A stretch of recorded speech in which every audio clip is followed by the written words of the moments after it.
Olá, bem-vindos ao canal do Nova. Neste vídeo você verá dados oficiais do Tribunal de Justiça de Mato Grosso do Sul. Eu sou Viviane Vaz, psicanalista e coordenadora do Projeto Nova, e estará comigo a desembargadora Elizabeth Anashi, com informações importantes e esclarecimentos acerca do trabalho da Justiça no combate ao abuso sexual infantil. Gente, então boa tarde. Obrigada aí a todos que estão conosco. Olá, doutora! Olá, tudo bem, Viviane? Que bom. Bem-vinda! Obrigada. Para nós é um prazer. Queria que você se apresentasse para a gente começar, doutora. Tá certo. Eu sou Elizabeth Anashi, sou magistrada, desembargadora há 1 ano do Tribunal de Justiça e desde então também coordenadora da Infância e Juventude do Estado de Mato Grosso do Sul, de todas as varas, e atuei muitos anos como juíza da infância também, na época que eu fui juíza no interior, em Aquidauana, e cheguei até a atuar em substituição à doutora Maria Isabel, também quando eu estava na vara de família. Então foram 25 anos de magistratura, sempre cuidando de criança. Sempre cuidando de criança? Sempre, sempre. A maior legal. Parte. Que bênção. E sabe a realidade do interior, né? Isso é muito importante para a gente saber. Sim. Legal. Então, para quem não sabe, meu nome é Viviane Vaz, sou coordenadora do Projeto Nova, que assiste vítimas de abuso e exploração sexual. Então, a gente atua ali no tratamento já, quando a vítima já passou por todo esse processo, né, de abuso, infelizmente, e a gente está ali para tratar dessa pessoa.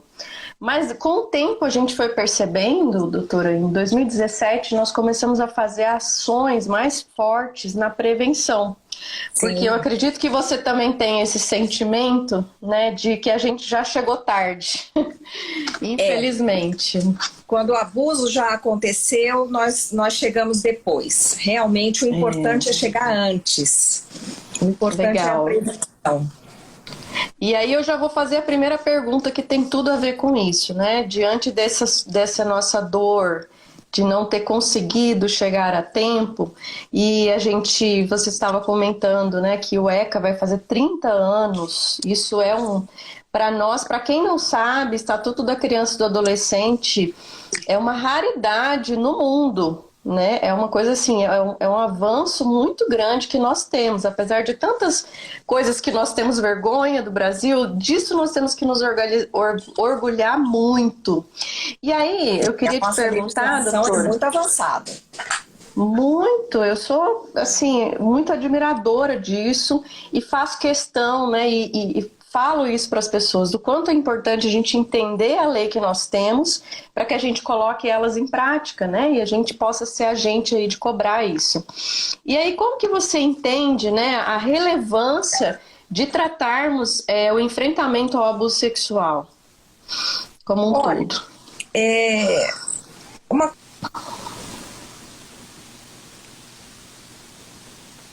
Em todos os estratos sociais. É lógico que os nossos maiores, o maior número de vítimas realmente é da classe mais pobre, mas o abuso sexual ocorre em todos os estratos sociais. Ele ocorre em todas as religiões, em todas as etnias. Haja vista o que acontece, por exemplo, no Oriente Médio, né? Onde já se viu, onde imaginaríamos, né? Independe de regime político, de regime econômico, atinge todas as faixas etárias, né? Tanto bebês, infelizmente, até os adolescentes chegando aos 18 anos. E pode acontecer no ambiente familiar ou fora dele. Na maior parte das vezes, o abuso, infelizmente, é intrafamiliar. Na maior parte das vezes, a vítima conhece o abusador e tem muito contato com ela. E a frequência do abuso, ela é muito maior do que aquilo que é estimado. Né? Tudo isso nos leva a falar sobre as consequências do abuso. Tá? E aí eu vou chegar onde você me perguntou. A criança ou adolescente que é vítima de um trauma como o abuso sexual, ela acaba sendo atingida em vários aspectos. Ela pode desenvolver doenças, e aí ela é atingida na sua saúde. O estado psíquico dela, naturalmente, é atingido por esse trauma. Na parte comportamental, às vezes a criança dá problema de rendimento escolar, às vezes se torna agressiva, às vezes se torna introvertida, não fala mais nada. Na parte sexual, aflora no momento inadequado. E o que vai causar isso tudo? Uma criança ou um adolescente que teve esse tipo de trauma, e nessa fase é muito mais difícil tratar do que de um adulto, que tipo de adulto ele vai se tornar? Né? Então, às vezes, até no aspecto econômico, eu questiono. Exato, eu ia falar, muitos prejuízos, né? Exatamente. Se o poder público se atentasse que cuidar de criança e adolescente é um investimento, e nós teríamos Concordo. adultos muito mais produtivos. Saudáveis. Adultos muito mais saudáveis. Né? Então, quando o poder público nega, e nós, sociedade também, não entendemos a nossa responsabilidade pelo enfrentamento a esse tipo de abuso e exploração, nós estamos jogando contra o próprio patrimônio. Então, por isso, até hoje, embora já tenhamos tantos anos de discussão, tantos anos de debates, sediamos uma das conferências internacionais contra o abuso e adolescente, a terceira conferência foi aqui no Rio de Janeiro, acho que em 1998. Enfim, o assunto realmente ele saiu da obscuridade, mas continua acontecendo. Então é por isso que é importante a gente continuar enfrentando e adotando políticas públicas para combater o abuso. As pessoas, assim, você está falando que teve 25 anos aí de trabalho, né, de labuta. Sim. E aí as pessoas têm um mito de que hoje... antigamente não existia. É verdade? Não existia abuso? Não. Na verdade, era um assunto tabu. Era tratado de uma forma muito restrita. A sociedade não entrava nesse assunto.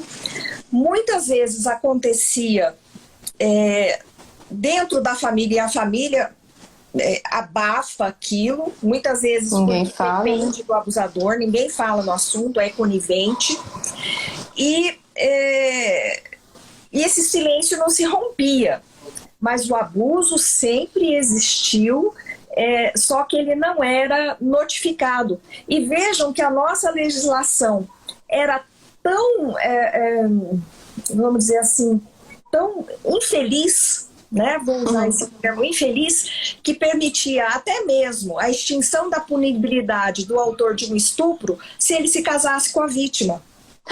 Era uma das causas de extinção de punibilidade no Código Penal. Não sabia disso. Então, veja bem como que a nossa sociedade queria acobertar, queria esconder, vamos dizer assim, esse assunto. Esse tema não era discutido.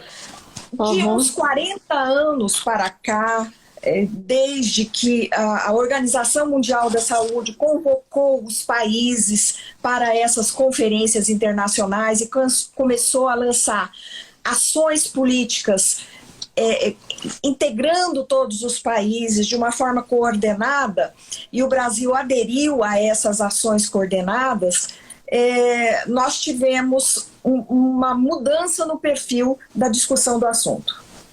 Que legal, né? Que bom, né? Que a gente está evoluindo a cada dia. Não, que bom. Diminuído.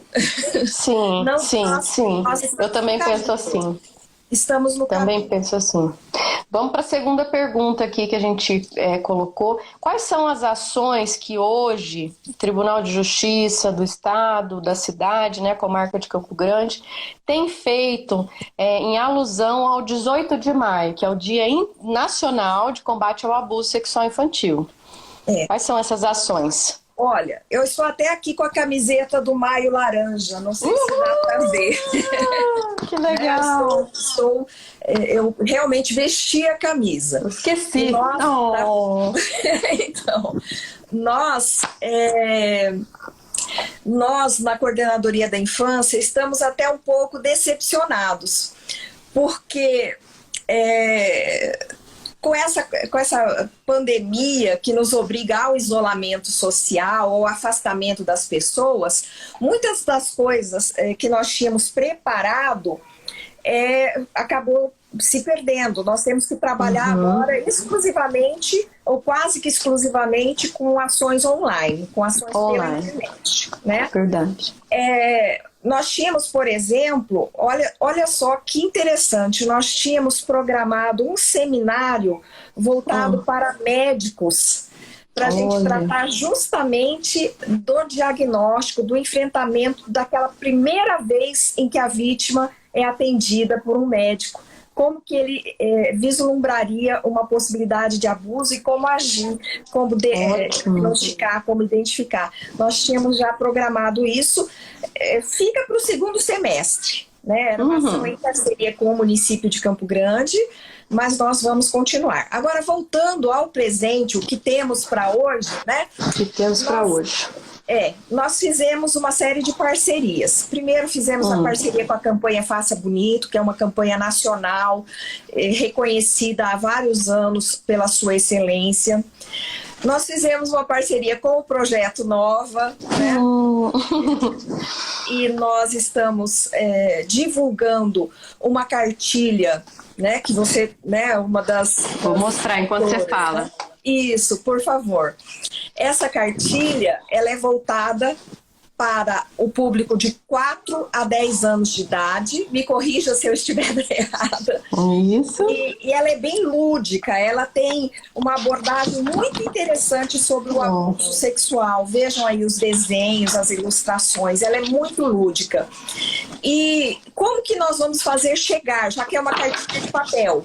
Né? Como que nós vamos fazer chegar? Nós fizemos contato com as secretarias de assistência social dos municípios, tanto de Campo Grande quanto do interior, e nós sabemos que a população mais vulnerável, na maior parte dos municípios, está recebendo cestas básicas, auxílio de alimentação. Então, nós pedimos que esses municípios, que essas secretarias, colocassem uma cartilha dentro de cada uma dessas cestas. A nossa tiragem inicial, porque tem um custo isso, nós não conseguimos ainda fazer a tiragem total do que poderia ser entregue. Mas nós vamos entregar milhares de cartilhas. Aqui em Campo Grande, a previsão é de 1.500 cartilhas para a população que a gente entende que é mais vulnerável.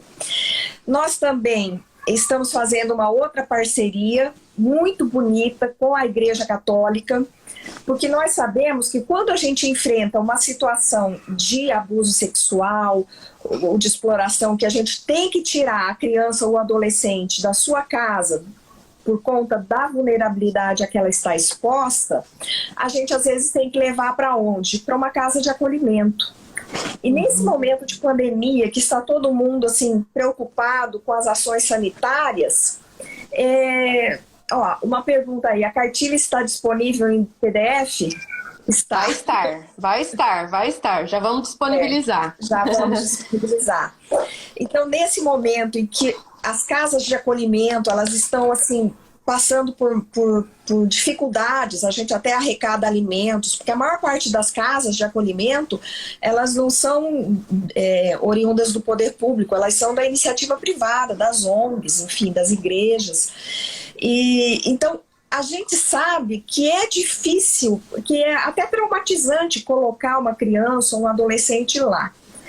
O Estatuto da Criança, o nosso bom Estatuto da Criança, ele dá uma solução que já vinha sendo adotada por legislações esparsas dos próprios municípios, que se chama família acolhedora. Como que funciona a família acolhedora? A família acolhedora é um núcleo familiar, pode ser até uma pessoa, né, que tem a disponibilidade de cuidar temporariamente, recebendo em sua casa, tem uma ajuda de custo para as despesas, essa pessoa poderia cuidar, ainda que temporariamente, poderia receber essa criança ou esse adolescente enquanto não se decide se vai ser reintegrado à família, se vai ser colocado em adoção, se vai ser colocado numa guarda pré-adotiva ou já entregue à adoção. Enfim, são situações temporárias que às vezes é muito melhor deixar com uma família que não tem intenção de adotar, veja bem, a intenção é só de cuidar. E é uma solução muito boa, em especial nesse período de pandemia. Só que a gente, ótimo. Às vezes, não encontra interessados, talvez até por falta de conhecimento. E a doutora Cate Brown, ela esteve em contato com o Dom Dimas, e ele se dispôs a fazer uma parceria com a Igreja Católica, divulgando Que legal. a família acolhedora. Veja, Campo Grande, com esse tamanho todo, tem apenas 4 famílias cadastradas. É muito pouco. Muito pouco mesmo. Então a gente vai divulgar isso através nas missas, nos encontros proporcionados pela Igreja Católica, nas missas virtuais que estão sendo apresentadas. Né?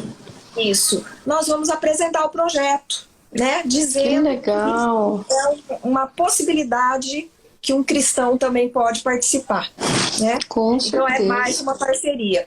E para finalizar, a gente tenta fazer muita coisa. Nós estamos dando continuidade a cursos que eram presenciais, de preparação à adoção, cursos sobre o manuseio do Sistema Nacional de Adoção, o novo sistema, o novo SNA. Nós transformamos isso em EAD e estamos tentando já dar continuidade tudo à distância. Que legal. Doutora, se a gente quiser ser família acolhedora, eu já estou aqui imaginando um monte de coisa. Meu sonho é adotar, mas eu ainda não posso. Mas se alguém quiser fazer essa função, como que ele faz? O que ele procura? Então, nós vamos divulgar na internet entre amanhã e depois de amanhã já todos os telefones, os contatos para fazer o cadastro.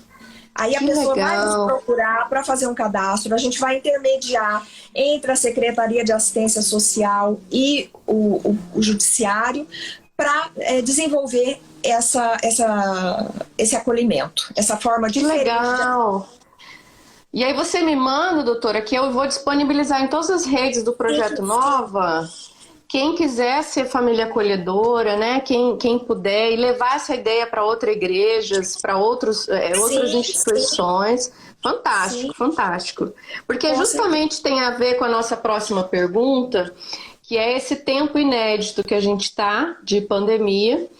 E considerando que o abuso sexual, foi essa a minha maior preocupação, o abuso sexual, 80% dos casos, acontece em ambiente familiar. Sim. Então, como que a justiça está vendo essa situação? Fora, você já está respondendo através da família acolhedora, né, que é fantástico, mas você já tem percebido que realmente aumentou esses números? Como que vocês têm visto, como que a justiça tem visto esse fato aí da pandemia versus violência doméstica? Olha, nós temos 2 tipos diferentes aí de vítimas, né? A mulher que é vítima de violência doméstica, ela tem voz.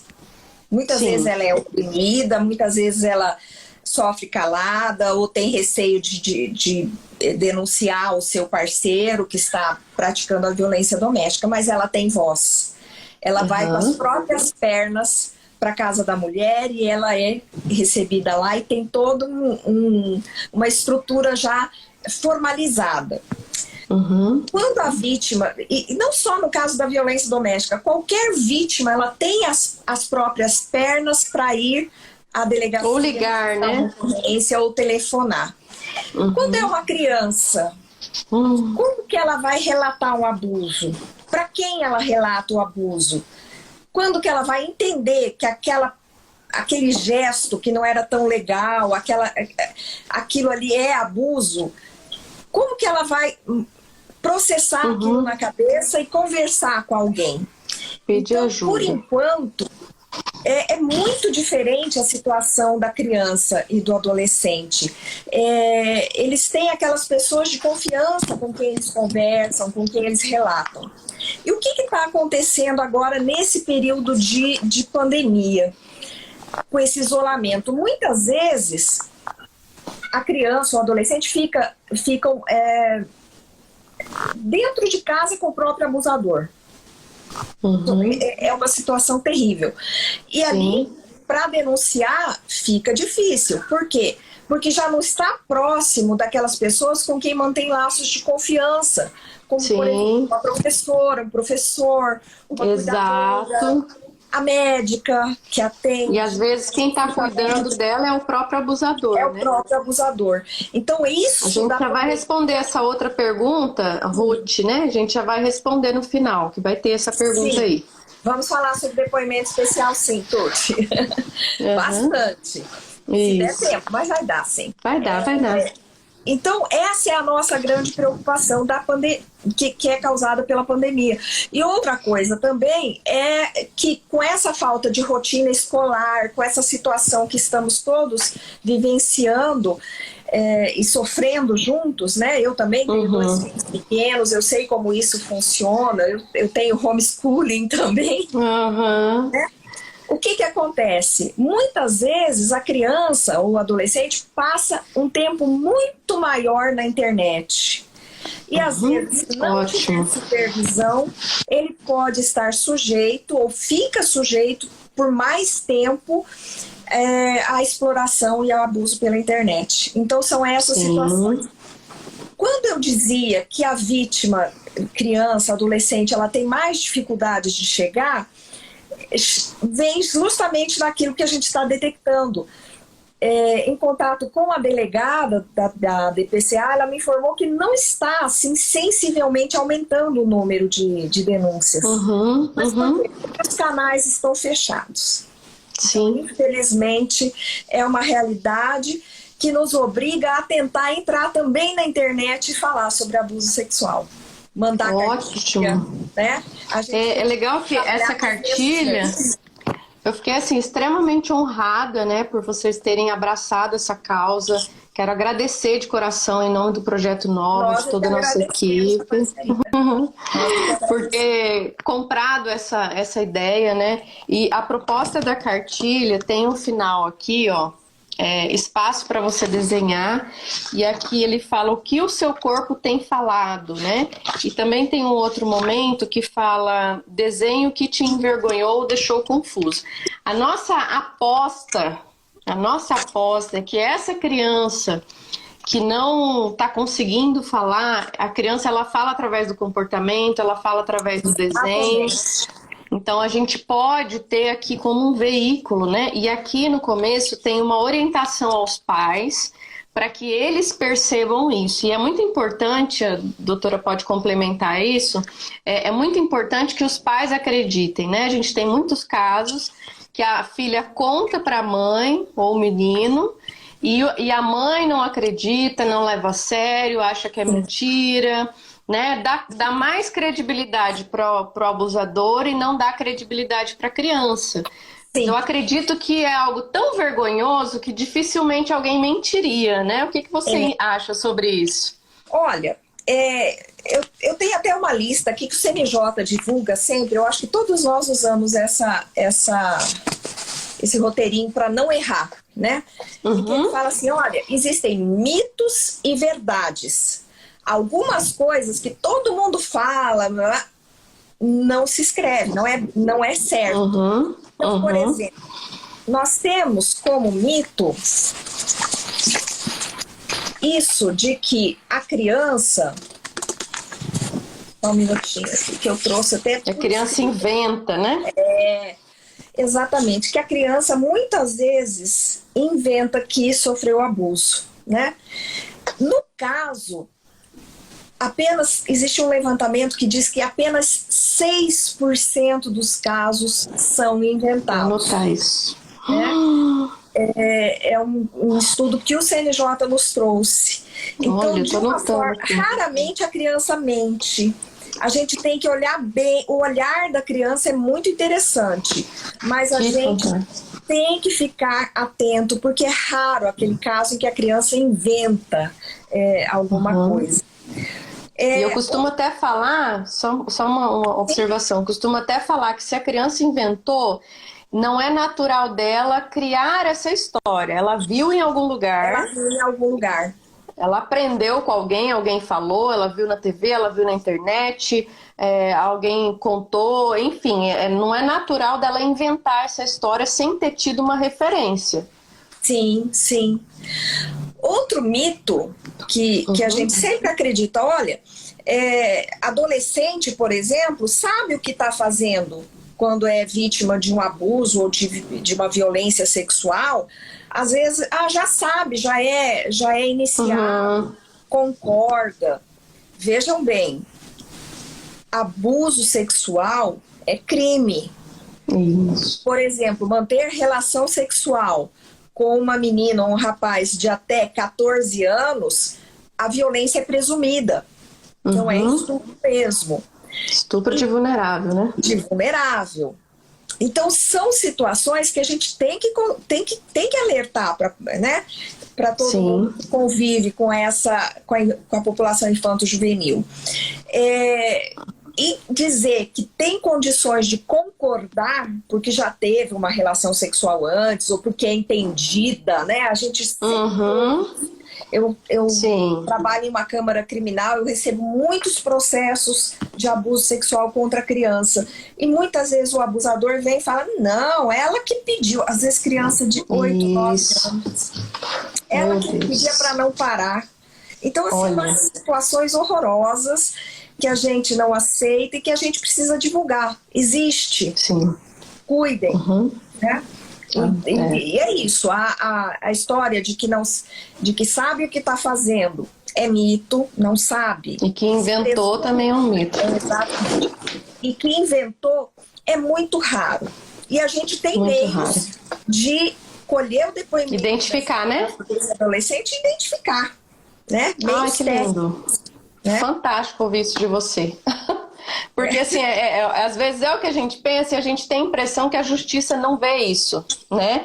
Às vezes a gente que está estudando, né? No caso, eu sou psicanalista, você estuda uma coisa e você não tem noção do que a justiça está entendendo sobre aquele caso, né? E é tão gratificante ouvir isso de você enquanto uma referência na área da justiça, né? Bom, vamos para a terceira pergunta, para a gente não enrolar. Deixa eu ver. Você já falou, né, quando o abusador é do ambiente familiar. Que passos que a justiça toma? Olha, eu trouxe até uma estatística, não sei se a gente já entra nisso da estatística. Pode falar, que tem a ver com o tema, né? Trouxe aqui os meus números que me foram fornecidos por um servidor, ele já tinha essa planilha pronta, o servidor da 7ª Vara Criminal de Campo Grande, que é a vara especializada nos crimes em que são vítimas crianças e adolescentes. Então, toda vez em Campo Grande que uma criança ou adolescente é vítima num crime, esse processo é julgado na 7ª Vara Criminal. É uma vara especializada. Então, esse servidor me passou alguns detalhes que a gente pode ir comentando, tá? E aí a gente chega na questão do abuso intrafamiliar. Por exemplo, um dos dados é de que nós temos praticamente 80% das crianças e adolescentes abusadas são do gênero feminino, são do sexo feminino. Em Campo Nossa. Isso no estado de Mato Grosso do Sul. Ele fez um apanhado de 1.337 processos, 326 eram do sexo masculino, 966 do sexo feminino. Então, nós temos também a faixa etária.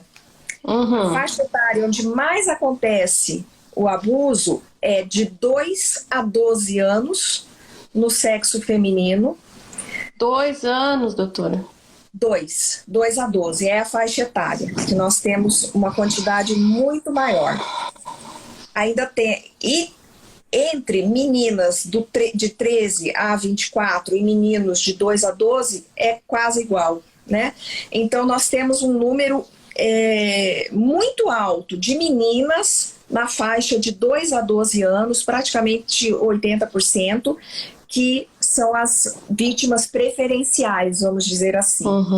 Em relação à escolaridade, corresponde àquilo que a gente estava falando. Quem são as vítimas? Dos 2 aos 12 anos, nós temos aqui um levantamento que diz que o maior índice de abuso ocorre quando a criança está no 3º ano do ensino fundamental até o 9º ano. São os que estão mais vulneráveis a esse tipo de abuso. Trouxe também o número de acusados por idade. Isso. A faixa etária. Quem são os abusadores, né? Onde mais acontece é dos 32 a 41 anos de idade. Né? Quantidade de acusados. Ixi, tá ruim aqui. Tá ruim, tá ruim. A maior parte do sexo masculino, evidentemente, mas nós temos também casos em que a mulher é autora.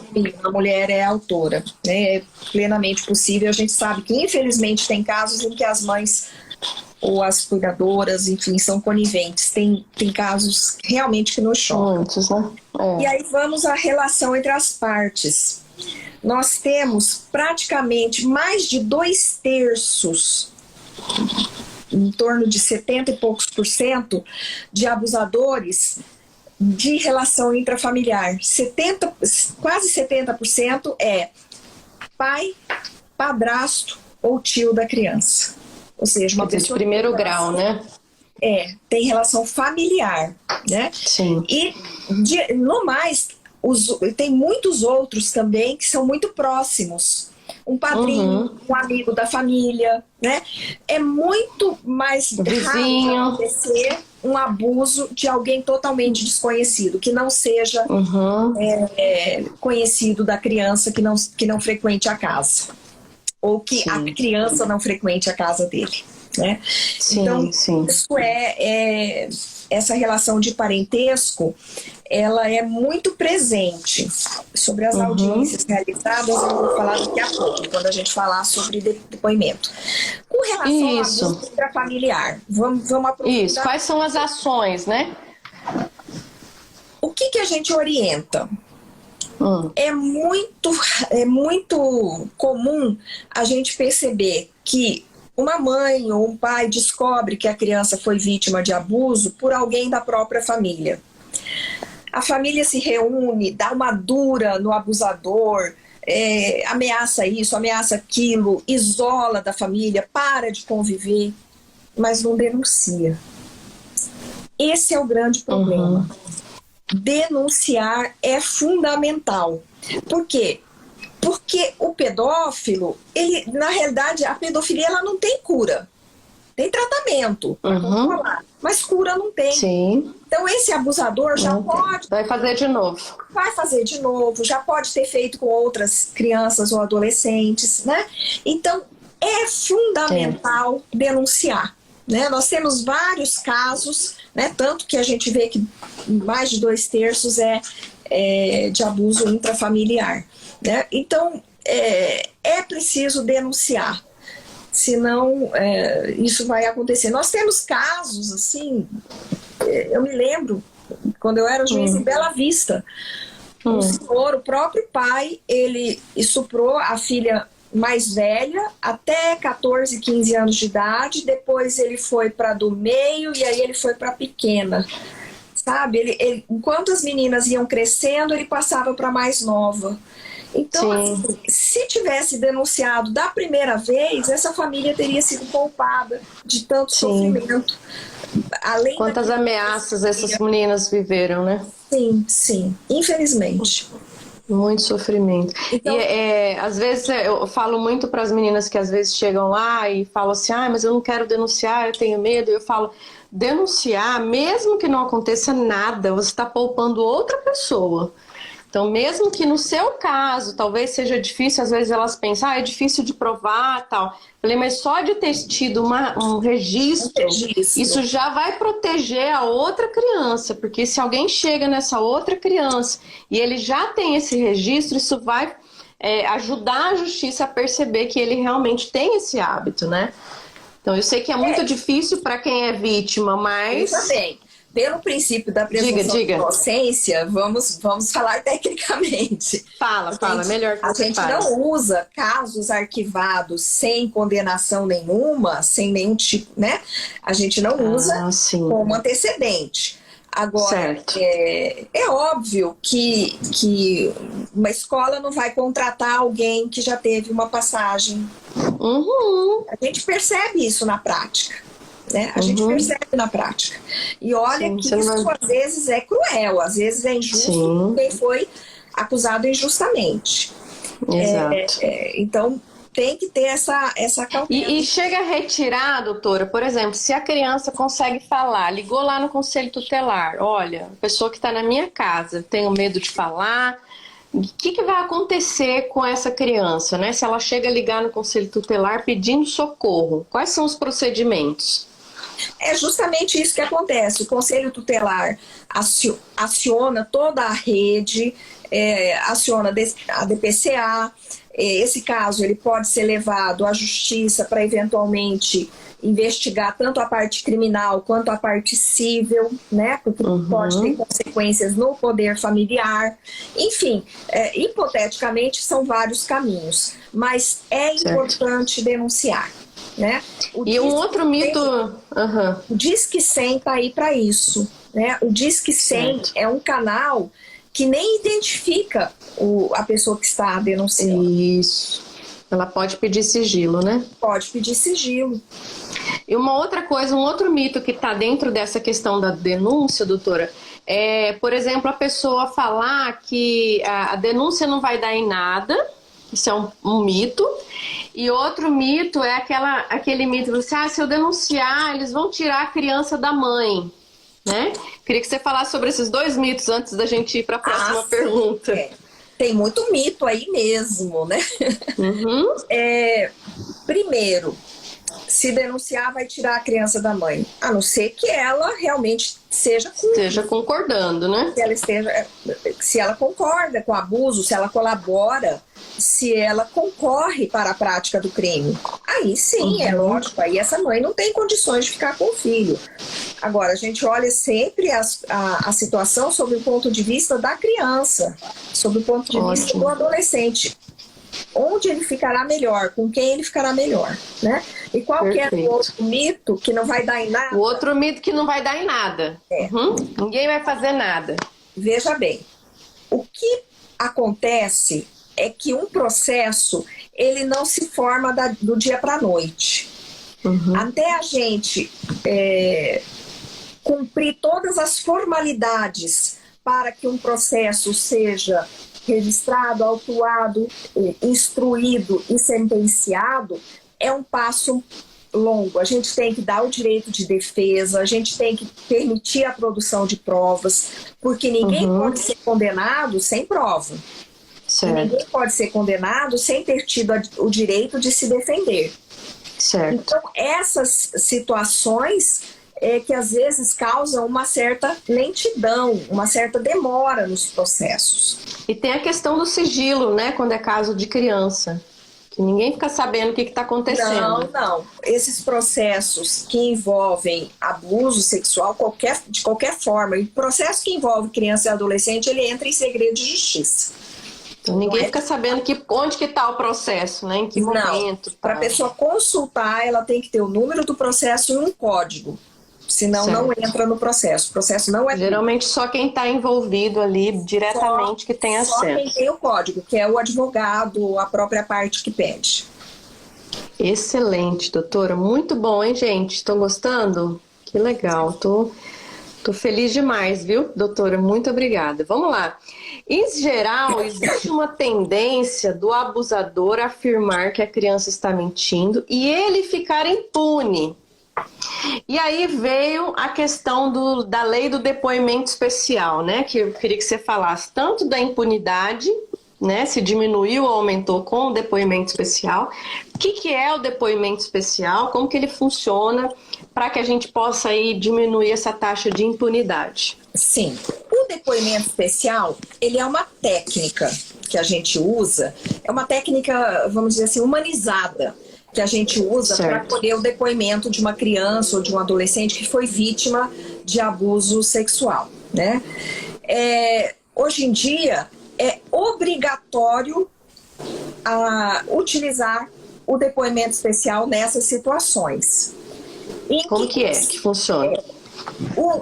Nós já usávamos o depoimento especial há muitos anos, né? A gente chamava, existia uma iniciativa no Rio Grande do Sul que começou como o chamado depoimento sem dano, né? Isso foi evoluindo. Nós já usávamos amplamente esse depoimento diferenciado, até que em 2010 veio uma recomendação do CNJ para que ele fosse utilizado. E em 2017, o depoimento especial se tornou obrigatório por força de lei. É a Lei 13.431, que deu o prazo de um ano para que todas as comarcas, todas as varas se adaptassem e criassem essas salas de depoimento especial. Como que funciona? A criança ou adolescente que vai ser ouvido, ele não é colocado numa sala de audiência com aquela formalidade toda, com aquelas... naquela situação em que ele se sente exposto e oprimido. Ele é ouvido por uma pessoa que já foi treinada previamente, que se chama facilitador, né?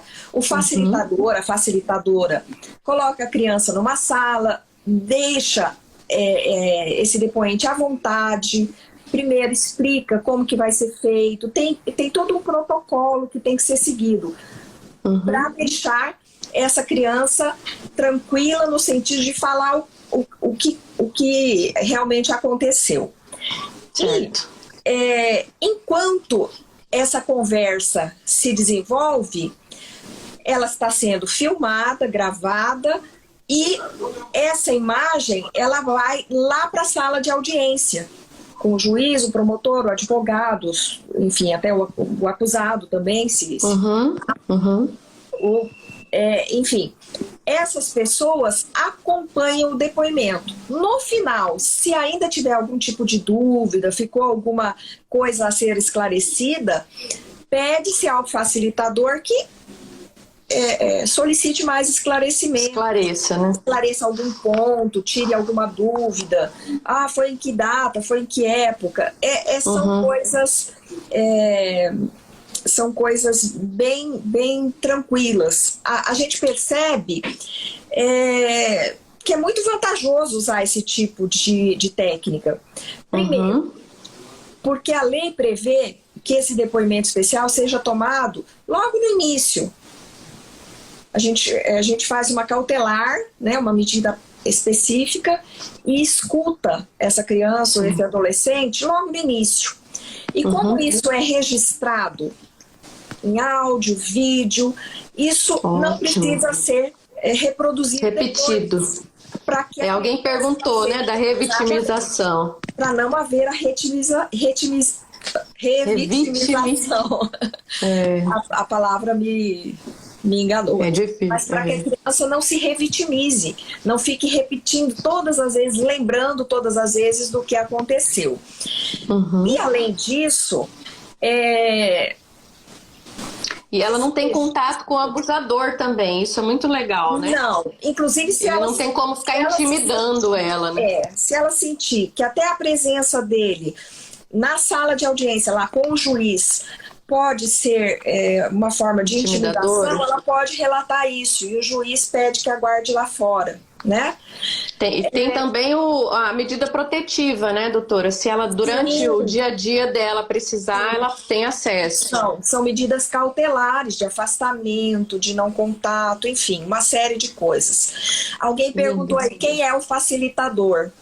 O Isso. facilitador é um servidor público, sim. São servidores do fórum, da vara onde o depoimento é coletado, ou de outras varas, que recebem um treinamento, fazem um curso em que eles recebem as técnicas para a aplicação do depoimento especial. E, além disso, nós temos, através da Coordenadoria da Infância, uma supervisão. Ou seja, a gente está acompanhando o trabalho desse facilitador, vendo se ele, nos depoimentos que ele está participando, que ele está atuando, ele vem cumprindo o protocolo. Então, nós temos esse trabalho de supervisão, tá? Então, Ótimo.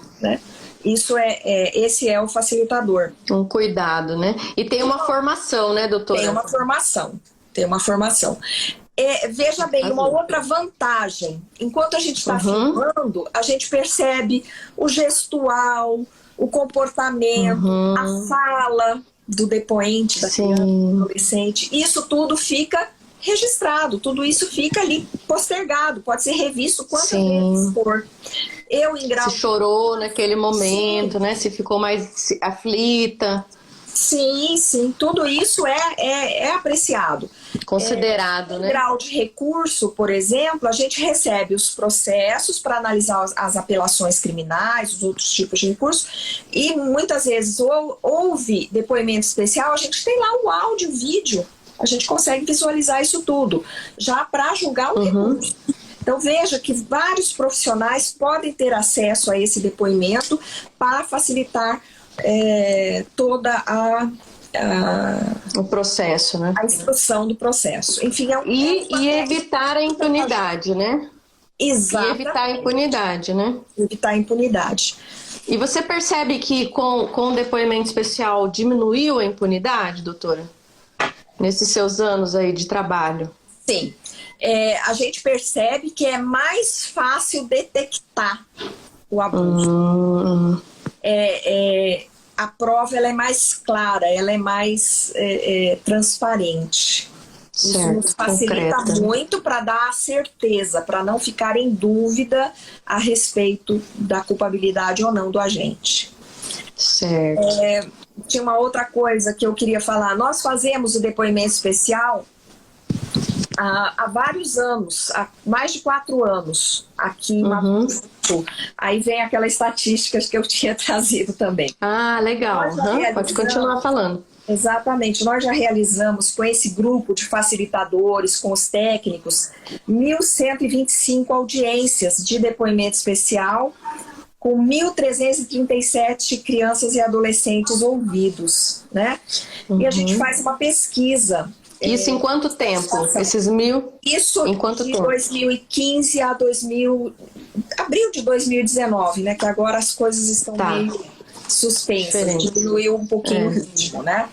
Mas a gente tem esse número e a gente faz uma pesquisa de satisfação com o término do depoimento, perguntando o que a pessoa achou, o que a criança achou, se ficou, se sentiu... A vítima, né? E o índice de aprovação é de 99%. Então, a gente, que lindo, a Doênia falou, achei lindo isso. Parabéns. Percebe essa eficácia.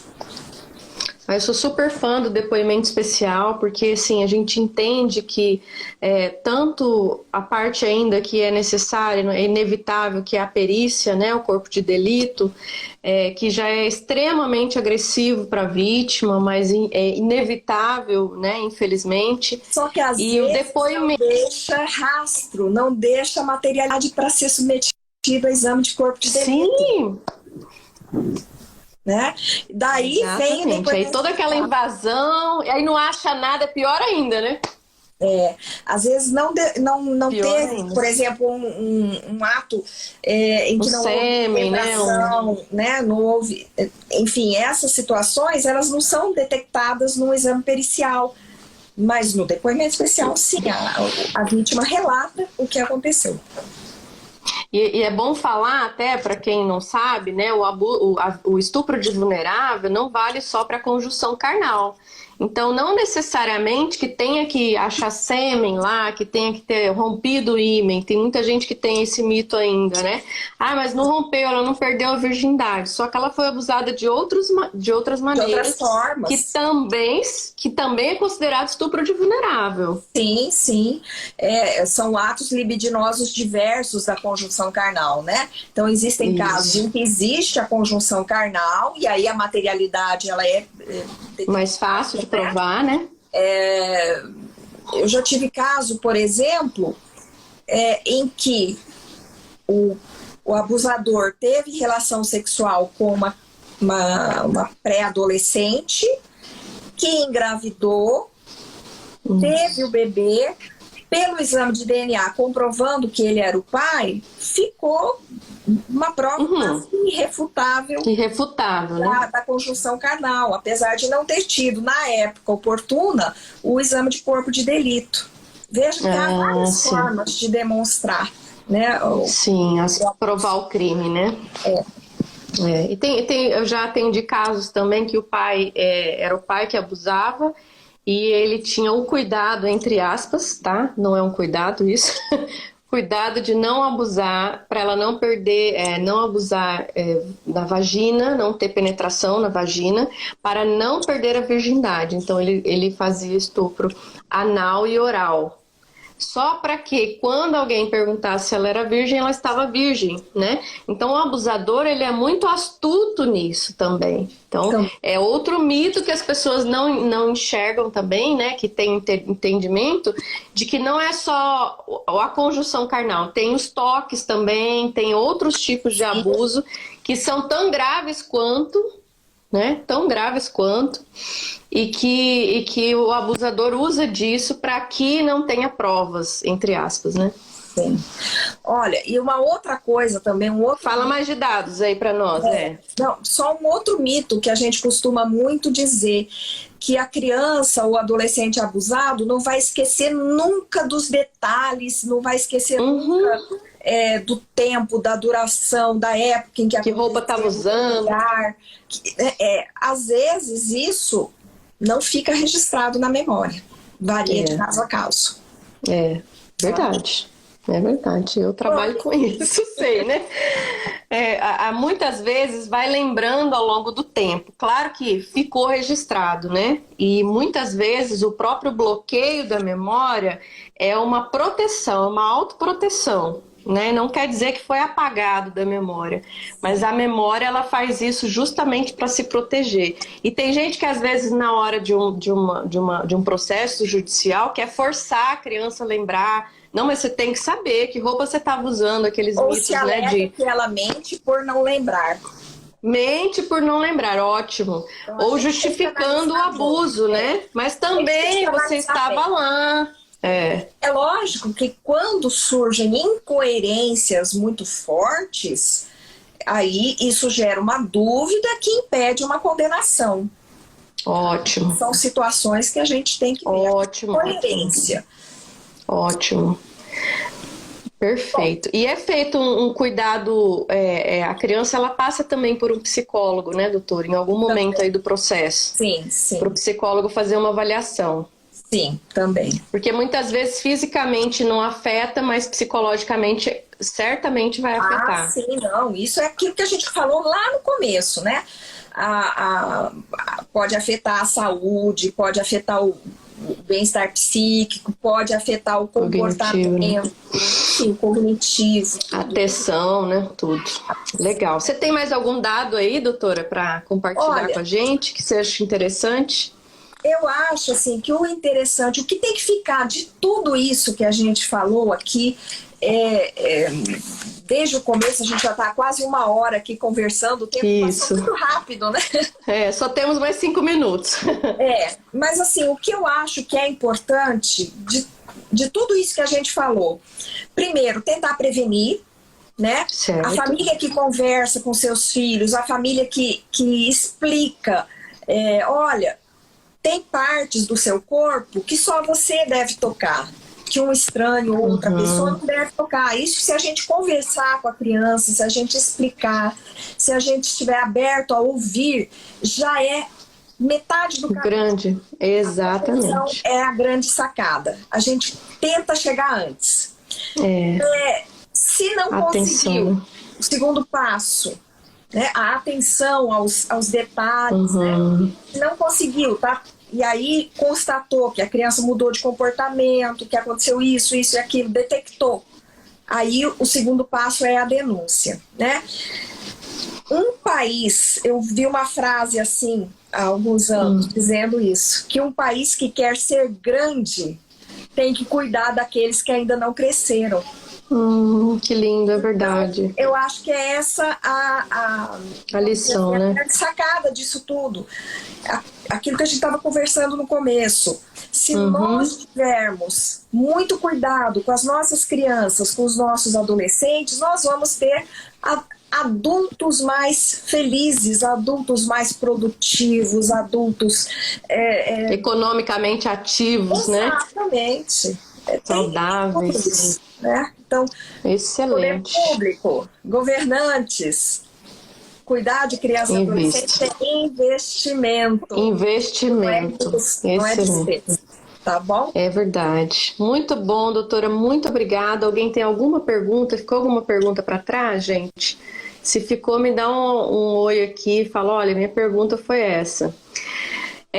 Para finalizar, quero mais uma vez agradecer a parceria do Tribunal de Justiça, através da Coordenadoria da Infância, na pessoa da doutora Elizabeth Anache, a Doêmia, que fez todo o contato, né, que tem todo esse...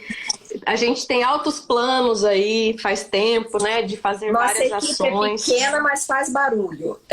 Faz barulho. Eu te mandei uma foto agora há pouco, né, de toda a equipe reunindo para embrulhar as cartilhas que vão... As cartilhas e mandar. Ai, que lindo. Deus abençoe mesmo. Na pandemia, todo mundo de máscara, trabalhando. Bonitinho. Atuando. Olha, até me arrepio de emoção.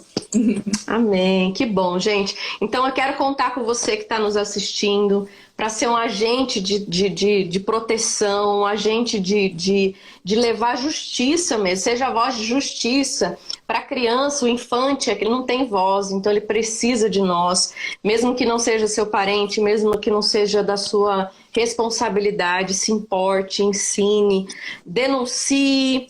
Denuncia também, gente, nós falamos, a doutora falou sobre internet, denuncia caso, vídeo, que você vê que está tendo abuso de criança, exploração da imagem, pornografia, expondo a imagem da criança, né, expondo a nudez da criança. Isso é crime também.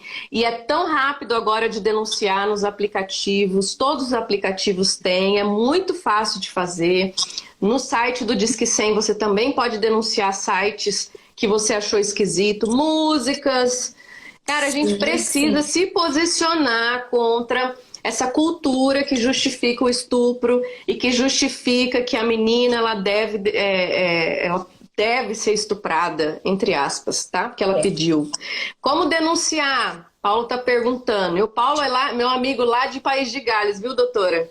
Opa! Lá no Reino Unido. Disque 100 é o canal. Disque 100. O mais simples. Se você não pode, você pode entrar no site, né? Tem um site Disque 100, lá você pode escrever também a denúncia. O Ministério Público é um canal que eu uso também. Olha, o site do Ministério Público. Entrou, nossa pioneira. Eu vi um pessoal de Rio Grande do Norte aí também, né? Pessoal do Conselho da Criança lá, Conselho Tutelar. Que lindo, gente. Muito obrigada pela presença de todos. Eu vi entrar. Muito bom. Estamos aqui. Lute conosco, gente. Lute conosco, seja parceiro. E vamos lutar aí por um mundo sem abuso. Muito obrigada, doutora. E a gente vai encerrar por aqui. Até mais. Obrigada. Tchau, tchau. Não se esqueça de curtir o nosso vídeo, se inscrever no canal e também compartilhar se você assim achar pertinente.